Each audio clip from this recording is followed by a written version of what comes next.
Okay, this is problem 1260. It's on page 528. A small block B is supported by a platform connected at A to rod OA. Point A describes a circle in a vertical plane at the constant speed VA, while the platform is constrained to remain horizontal throughout its motion by the use of a special linkage not shown in the figure. The coefficients of friction between the block and the platform are static, 40%, kinetic, 30%. Determine A, the maximum allowable speed VA if the block is not to slide on the platform, and B, the values of theta for which sliding is impending. Now, I'm not particularly fond of problems that say it works this way, but we're not really going to show you how. So let me show you how this mechanism would work.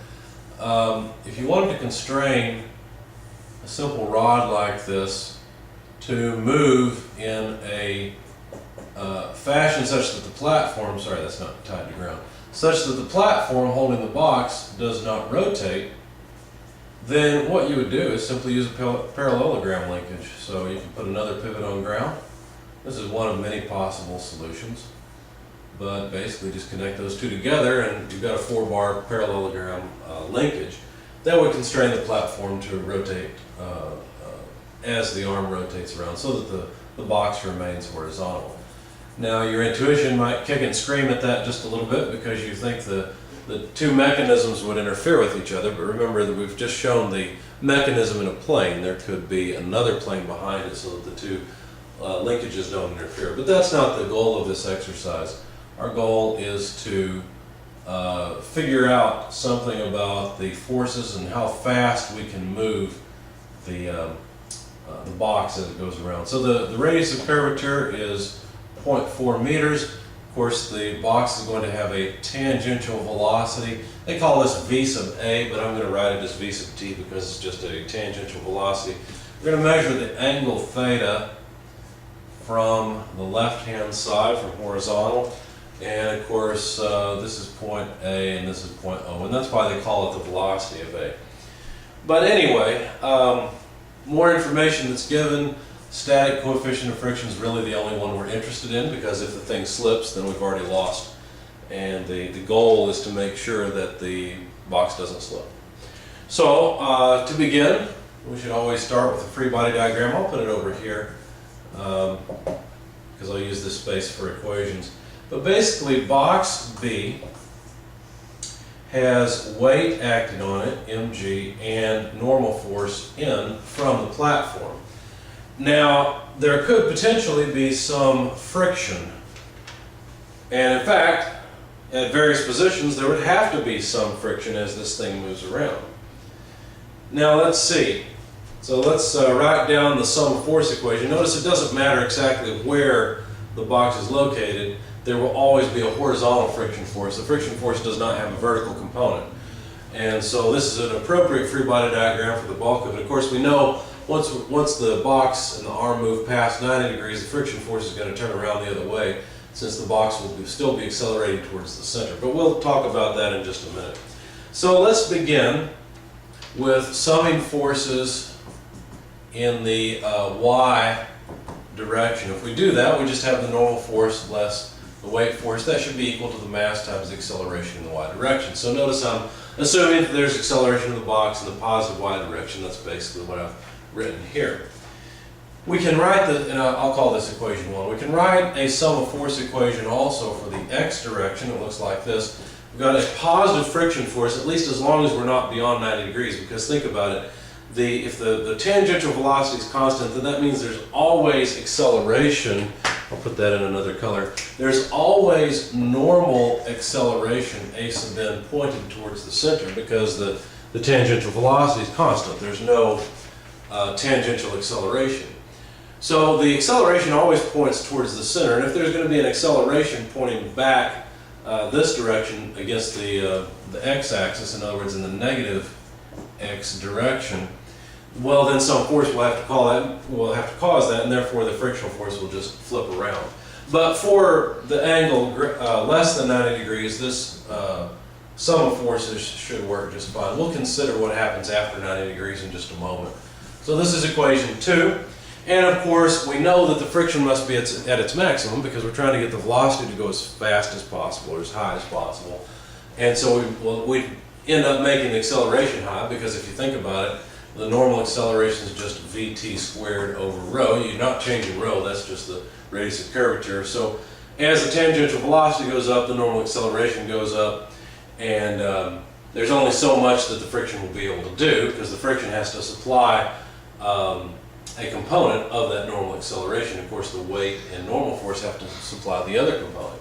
But anyway, so essentially, I said all that to say that the friction would be at its maximum, and that would just be equal to mu s n. Now I've got these out of order. I should have F here. Let me fix that. The friction will be equal to the maximum friction, there we go, which is the static coefficient of friction times n. Notice that we don't care about the kinetic coefficient of friction because if the box slips, then we've lost the point of the exercise. They've told us that they don't want the box to slip. So let me just go ahead and drop this subscript s, and we'll understand that we're talking about the static coefficient of friction. Now, you must realize that AX and AY have some relationship to AN. Let's draw a triangle off to the side. I guess we can draw it here. AN will point down and to the right. So it will have a negative Y component and a positive X component as long as the angle theta is less than 90 degrees. And so if we were to draw AY essentially as it's written in the equation, and AX as it's written in the equation, notice both of those are assumed to be in the positive coordinate directions, well then we notice that AX can be related easily to AN. We just have to decide whether it's sine or cosine. Well, let's see. This is the angle theta if you stop and think about it. And so AX, it's touching the angle or it's adjacent, so this must be cosine of theta. On the other hand, AY is not quite so simple because notice AY is in the positive direction, but the component of AN is in the negative direction. So we'll have to have a negative sign, AN sine theta. Of course, both sine and cosine are positive in the first quadrant from 0 to 90 degrees, which is the context of what we're talking about right now. Okay, so if I call this equation 3, then basically what I can do with these, let me go back up here, I'll erase equation 1, I'll rearrange it just a little bit, because what I'd like to do is put equation 1 and 2 together, and really 3 as well, but we'll take care of that in a moment. So let's rearrange this equation first of all, and write it as the normal force N is equal to, we'll put mg on the other side, right, because mg was negative over here, so it becomes positive here. Then we have to add AY, but AY is just negative AN sine theta. So negative, and instead of writing AN, I'm going to substitute VT squared over rho, over 2 over rho. So that takes care of AN. And then I need sine of theta. Okay? So that takes care of AY, yeah, that's it. Okay? Now, equation 2, notice that the frictional force is just mu n. So basically what this tells us is that the normal force N is equal to m over mu times AX. But let me write AX as AN and write AN as VT squared over rho, okay, multiplied by cosine of theta. So what I've done here is I've made a bunch of substitutions. Let's make it clear that's a mu, not an m. I've made a bunch of substitutions so that I've solved for the normal force from both of these. Now, notice I've essentially used up this equation. I don't need it anymore. I've used equation 3, so let me get rid of it. I've also substituted AN as VT squared over rho, so I can get rid of that as well. We don't need the kinetic friction coefficient, so I'll just leave that off. And now basically putting these two equations together, because N is equal to N, in other words the normal force is the same, what we'd have is mg essentially less, because the negative sign here, mvt squared over rho sine theta, that's the right hand side of this equation, is equal to N, again, which can be written as m over mu Vt squared over rho cosine of theta. Now notice the mass cancels in all of these terms. And what we'd like to do is solve for Vt in terms of theta, because think about it, what we're trying to do is find the angle at which slippage is most likely to occur. And what we've written here is, or what we've plugged in, is a frictional force that is at its maximum. That means the velocity will be at its maximum as well, but the velocity that's allowed depends on what angle we're talking about. And this is pretty easy to see if you think about it, because if you look at the free body diagram, as the box moves around, you know that the acceleration has to stay pointed towards the center. And so the frictional force requires less and less, or the friction force gives or contributes less and less to AN as it moves around. But if you think about it, the problem with that is that the box is accelerating in the downward direction, right? Its velocity is not increasing. So the balance between the normal force and the weight force changes too, and the normal force is related to the friction. So the amount of friction that's available depends on the angle, and that causes this to be somewhat of a tricky problem. But basically what we've got here, you might say, well, how are we going to solve this? We've got one equation and two unknowns. We've got tangential velocity as an unknown and angle as an unknown. Well, all we're going to do is plot the tangential velocity that's allowed, essentially, versus the angle theta. So we're not solving it per se. We've got one equation, two unknowns. But notice that there's something special about this velocity. It's the maximum velocity that could occur as a function of the angle. So we'll just plug in all the angles and see what it looks like. And I've already done that in Excel, and I'll show you what that kind of looks like. You can do it as well. But let's finish solving this out. I don't want to get rid of this yet. I want to contrast it a little bit later. So let me just write down. This is probably a good algebra exercise for you. If you solve for Vt squared from this equation, what you end up with is this equation. You end up with rho g divided by sine of theta plus cosine of theta over mu. This is not m, this is mu. The mass went away. Now, what we're really trying to do is find the angle for the minimum velocity, right? Because what we said is there's some angle where the system is the most sensitive to the tangential velocity. Where's that angle?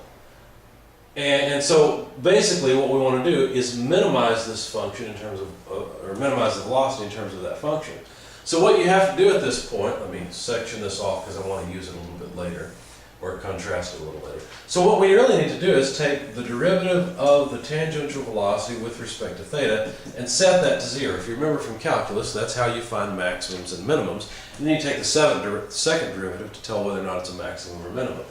So this is what I'd like to do, but I would get the same thing if I were to instead differentiate the tangential velocity squared with respect to theta, right? Because I'd find a minimum for this, and since this is just the square of this, then I'll find the minimum or maximum that way as well.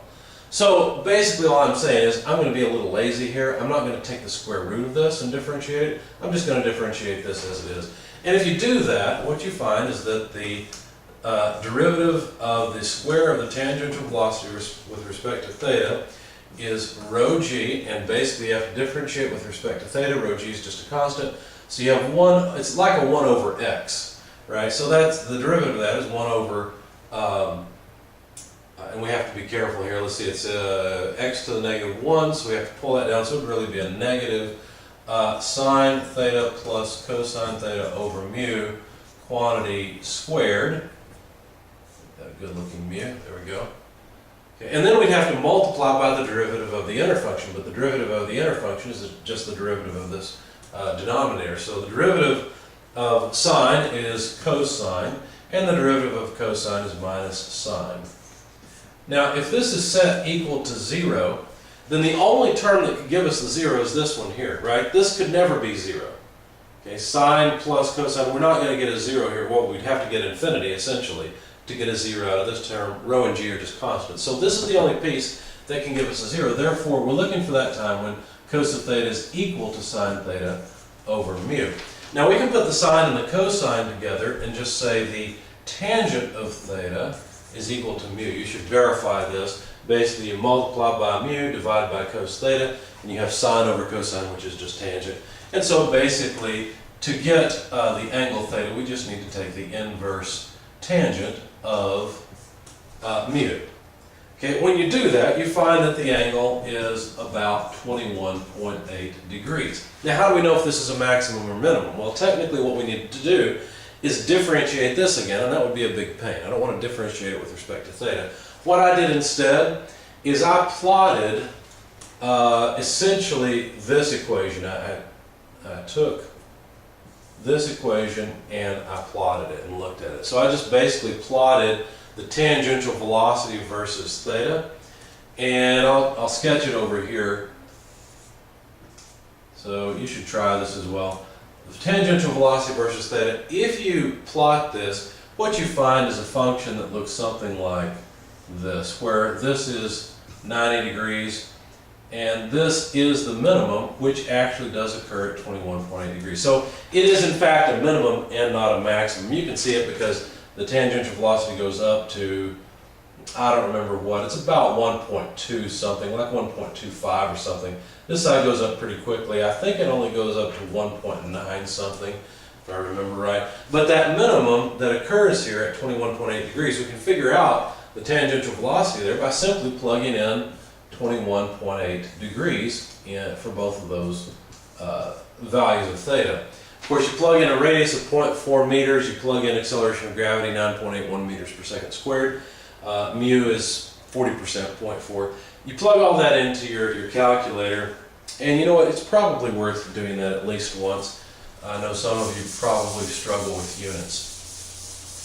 So let's plug it in and see what we get. So the tangential velocity, Vt, is equal to the square root of, we need rho, 0.4 meters, acceleration of gravity, g, 9.81 meters per second squared, divided by, we need sine of 21.8 degrees, plus cosine of 21.8 degrees, and my square root sign needs to be extended, divided by mu, which is 0.4, and it's non-dimensional. Of course, we've got meters squared per second squared. You take the square root of that, and we will have meters per second for our velocity, which is what we want. And this comes out to about 1.2072 meters per second. So there's our answers, basically. The angle, and I erased it, but the angle is 21.8 degrees. The maximum speed is 1.2072, and you saw the graph, I've erased it now. But the other angles, in other words, are not as sensitive to velocity. You could have a higher velocity at the other angles. But this is the critical angle. Now, this is all well and good for an angle below 90 degrees. What happens when we go beyond 90 degrees? Well, things get a little bit more interesting there. Beyond 90 degrees, if you think about it, what happens is the frictional force has to change direction. So it's pointing in the opposite direction, right? It's pointing to the left, because it has to provide now a negative component in the x direction for the normal acceleration. That changes the sign here. You might look at it and say, well, does that change ax or ay? Well, let's consider it, and that's why I kept this. I want to contrast it. So this section that we've got here is for theta less than pi or less than 90 degrees. Pi, no, not pi, excuse me, pi over 2. Okay?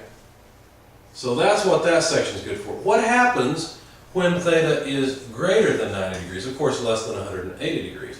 Or in other words, what happens when theta is greater than pi over 2? What happens there? Well, in that case, the normal acceleration points back down to the left. The ax component is like this, and the ay component, notice I still draw both of those in the positive direction. And so you might be very tempted to use ax and say, well, then since this is the angle theta, well, then ax is, let's see, I've got cosine, so it would be negative an cosine theta. Ay is negative an sine theta. There's only one problem with that. This is not the angle theta. The angle theta is being measured from over here, so it's 90 degrees plus some. So this doesn't actually work. Really, the angle theta is being measured from over here. Now, what I did to figure out exactly how these should come out is I simply drew the sine and cosine functions in terms of theta, and I noted that the cosine function, let's see, let's take some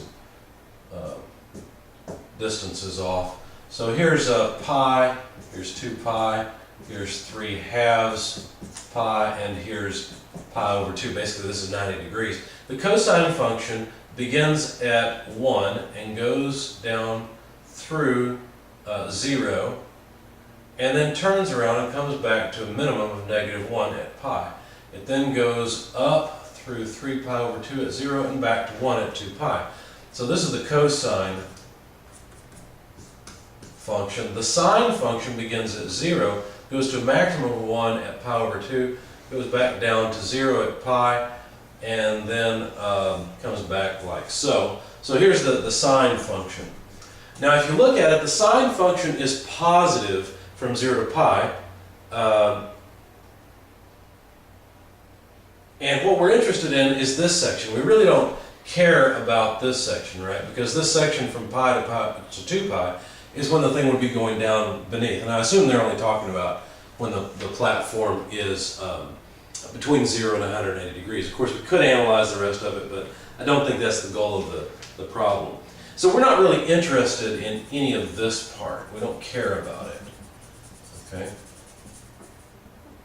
So this is the, let's see, let's put it over here. So this is the cosine piece. Okay?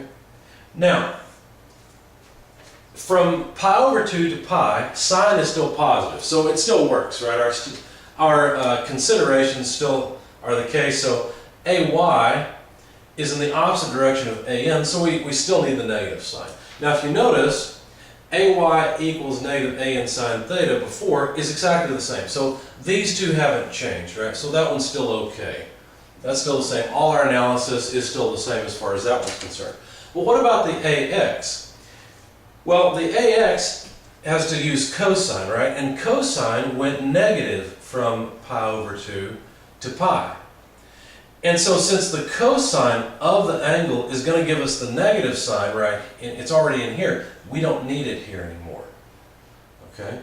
So AX equals AN cosine theta, that's exactly what we got before as well. So both of these are exactly the same. In fact, the only thing that has changed is that the frictional force in the sum of forces is now pointing back in the opposite direction.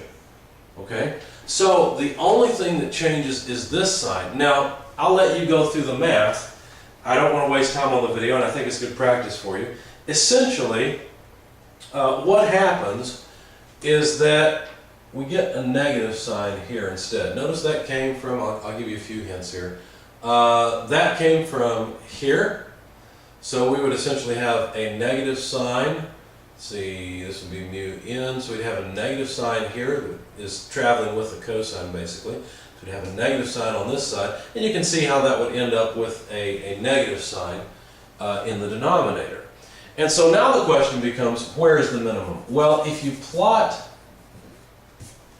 again plot, we've already got the section of the plot that looks something like this, all the way up to pi over 2, or 90 degrees. If you plot this sum of force equation, or this tangential velocity versus angle, what you find is just a mirror image. It looks like this.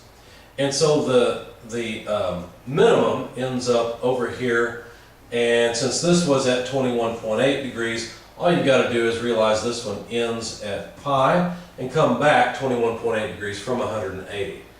Okay, so basically, if I need to be consistent here. So this is 90 degrees, this is 180. And as I said, since this is symmetrical about 90, then basically come back this way, 21.8 degrees, and you find that that angle where the minimum occurs, let's see, I tell you what, let's put it up here. The minimum where that occurs is at an angle theta of about 158.2 degrees. And you end up with the exact same value of the tangential velocity, and so that solves the problem.